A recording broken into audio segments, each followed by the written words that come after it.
किसी भी प्रदोष के दिन, प्रदोष काल में एक बार लगा दे, उसके बाद में अपनी कामना कर कर बेलपत्री एक छोटा सा उपाय अवश्य करिएगा। अगर बच्चे कोई एग्जाम में बैठ रहे हैं या कंपटीशन एग्जाम है या नौकरी के लिए अप्लाई कर रहे हो, मान लो 4-6 महीने से बैठे हो, 8 महीने से बैठे हो, सर्विस नहीं है, नौकरी नहीं है, तो एक छोटा सा उपाय अवश्य करिएगा शिव महापुराण का।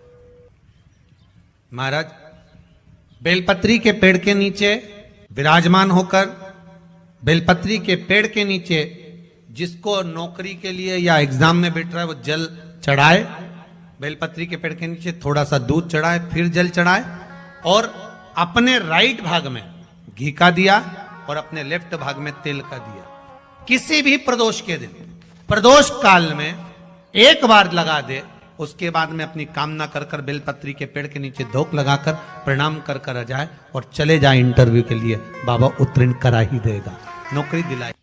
जिस दिन रविवार की प्रदोष पड़े उस दिन एक लाल वस्त्र में पीली सरसों रखकर और उसके अंतर्गत कुछ भी एक, या तो बमूल का कांटा ना मिले तो गुलाब का कांटा ही उसके अंतर्गत रख लीजिए।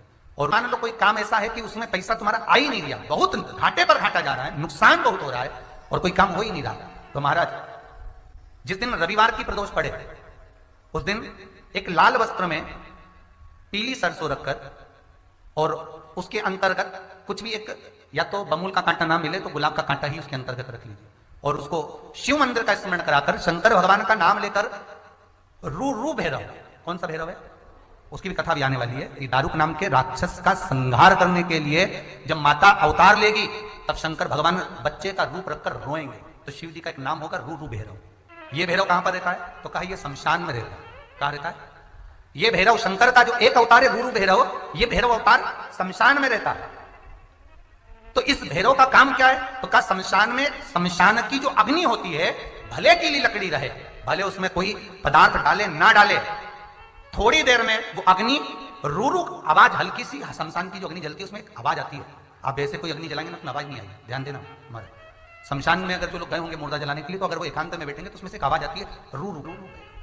तो शिव पुराण कह रही है कि उस सरसों को, कांटे को रूरू भैरव का नाम लेकर जिस व्यापार जो नहीं चल रहा है, दुकान जो नहीं चल रही है, उस दुकान के सामने, उस व्यापार के सम्मुख में उसको जला दिया जाता है।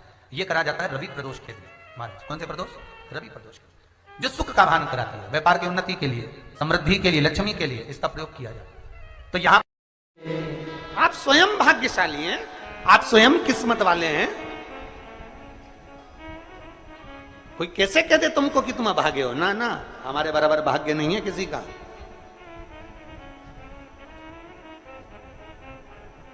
तुम्हारी ग्रह खराब है, तुम्हारे ग्रह खराब है। संभेश्वर महादेव का नाम,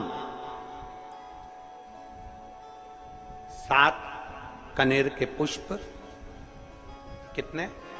7 कनेर मान लूंगा। ये रोड पर जो जाते हो डिवाइडर में पीला पीला फूल लंबा, जो कि पशु पक्षी कोई नहीं खाता, जहरीला फूल माना जाता है, कनेर के 7 फूल, एक बेलपत्र। जिस समय पर कनेर का फूल बेलपत्र के साथ चढ़ाया जाएगा तो 7 कनेर के पुष्प सीधी बेलपत्र पर आपको रखना। 2-3 प्रदोष कर कर देखना। अगर कोई आपसे कहे कि आपका भाग्य ठीक नहीं चल रहा, आपकी किस्मत ठीक नहीं चल रही, आपके ग्रह ठीक नहीं चल रहा है, आप भाग्यशाली नहीं हो, पहले तुम वहां से उठ जाओ, उसके बाद में देवाधिदेव महादेव के पास 7 कनेर के पुष्प एक बेलपत्र में रखकर नंदीश्वर के पास में बैठकर श्री शिवाय नमस्तुभ्यम बोलकर अशोक सुंदरी वाली जगह पर स्पर्श कराकर भगवान शंकर पर 7 फूल के साथ बेलपत्री की डंडी अशोक सुंदरी की साइड हो, ऐसा स्मरण करते हुए शिव को समर्पित कर दे। वही बेलपत्री 5 बार नमः शिवाय या पंचाक्षर मंत्र, षडाक्षर मंत्र या श्री शिवाय नमस्तुभ्यम बोलकर वही बेलपत्री 3 प्रदोष, 4 प्रदोष, 5 प्रदोष, 2 प्रदोष, जितने प्रदोष आप चढ़ा रहे हैं प्रदोष काल में, वो बेलपत्री लाकर अपने कक्ष में, अपने पूजन वाले स्थान पर रखते जाओ।